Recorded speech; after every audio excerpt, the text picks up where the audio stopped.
ماشاءاللہ پورنیہ میں ایئرپورٹ بھی ہو گیا، یہاں سے جہاز اڑتا ہے۔ میں دعا کرتا ہوں اللہ سب کو مکے کی حج اور عمرے کے حوالے سے زیارت نصیب فرمائے۔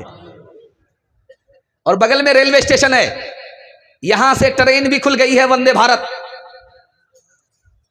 بیٹا جا رہا تھا لندن پڑھنے کے لیے، بیرسٹر بننے کے لیے جا رہا تھا، تو باپ گیا ریلوے اسٹیشن چھوڑنے کے لیے، بیٹے کو گاڑی میں بٹھایا، بیٹا چلا گیا لندن۔ جب بیرسٹر بن کر کے لندن سے واپس آیا تو باپ گیا ریلوے اسٹیشن میں پھول لے کر کے گلے میں مالا ڈالنے کے لیے، تو بیٹا آتے ہی پوچھتا ہے باپ سے، تم کون ہو؟ میں نے تم کو پہچانا نہیں۔ تو باپ بڑا سیانہ تھا، بولا ہم کو نہیں پہچانے، تمہاری جو خالہ ہے میری سالی ہے، تمہارا جو ماموں ہے میرا سالہ ہے، تمہاری جو ماں ہے میری جورو ہے، میں اسی کا بھتار ہوں۔ اسکول میں کالج میں پڑھا انہیں لیکن آثار زمانہ بھی دکھاؤ انہیں، لیکن آثار زمانہ بھی دکھاؤ انہیں، لیکن بچوں کو اپنے دین سے ہرگز نہ ہٹاؤ، ہر گھر میں کوئی حافظ قرآن بناؤ، ہر گھر میں کوئی حافظ قرآن بناؤ۔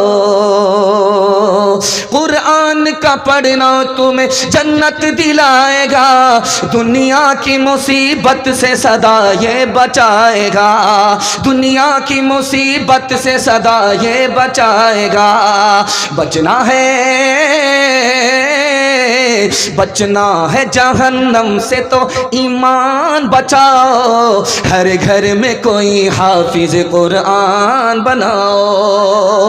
ہاتھ اٹھائیے، وعدہ کیجئے عقل مند اسکول میں، بے وقوف مدرسے میں، ہاتھ اٹھائیے انشاءاللہ۔ خیر ماشاءاللہ، آدھا یہاں ہے اور آدھا سسرال میں۔ اگر اسی طرح بے خبر رہے تو بغل میں قبرستان ہے، ہم وہاں پہنچا ہی دیں گے آپ کو۔ پہلا پیغام آپ کی خدمت میں رکھتا ہوں۔ بہار میں الیکشن ہوا، لوگ دعا کرتے تھے کچھ اور ہو، لیکن کچھ اور ہو گیا، گھبرانا نہیں ہے۔ اس کے حوالے سے آپ کی خدمت پر رکھتا ہوں۔ مصیبت تو آتی رہے گی، لیکن مصیبت میں کرنا کیا ہے، یہ ذمہ داری آپ کی اور ہماری کیا ہے۔ 3 منٹ کا پیغام یہاں سے لے کر کے وہاں تک سننے کے لیے تیار؟ جوش کے ساتھ ہاتھ اٹھائیے انشاءاللہ۔ آپ لوگ اتنا مایوس ہو کر کے ایسے بیٹھ گئے ہیں، ایسے لگتا ہے کہ دعوت میں بیٹھے تھے، کھانا ختم ہو گیا۔ اللہ مایوسی کو خوشی میں تبدیل فرمائے۔ دھیان سے سنیے گا، تیزی کے ساتھ نکل جائے گا۔ ایک کتاب ہے، اس کا نام ہے فتاوی شامی۔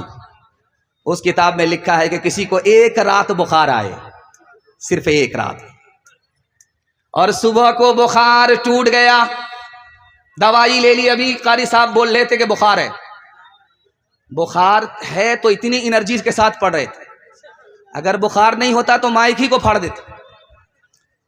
اللہ قاری صاحب کو صحت کی دولت سے مالا مال فرمائے۔ 1 رات کا بخار ہے، صبح کو ٹوٹ گیا، دوائی کھا لی، اللہ کی طرف سے کیا ملا؟ لکھا کہ بخار ایسی بیماری ہے، ایک ناخن میں گھس جاتی ہے، ایک بال میں گھس جاتی ہے، منہ کا مزہ خراب ہو جاتا ہے، کچھ بھی کھائے مزہ نہیں آتا، دل سے لے کر کے پیر سے لے کر کے سر تک آدمی پریشان رہتا ہے، نہ گھر میں چین ہے نہ گھر سے باہر چین ہے۔ 1 رات صرف بخار آیا، صبح کو ٹوٹا۔ اللہ کی طرف سے کتنی مہربانی ہوتی ہے، اس کتاب میں لکھا 1 رات کے بخار پر اللہ 1 سال کا گناہ معاف فرما دیتا ہے۔ جس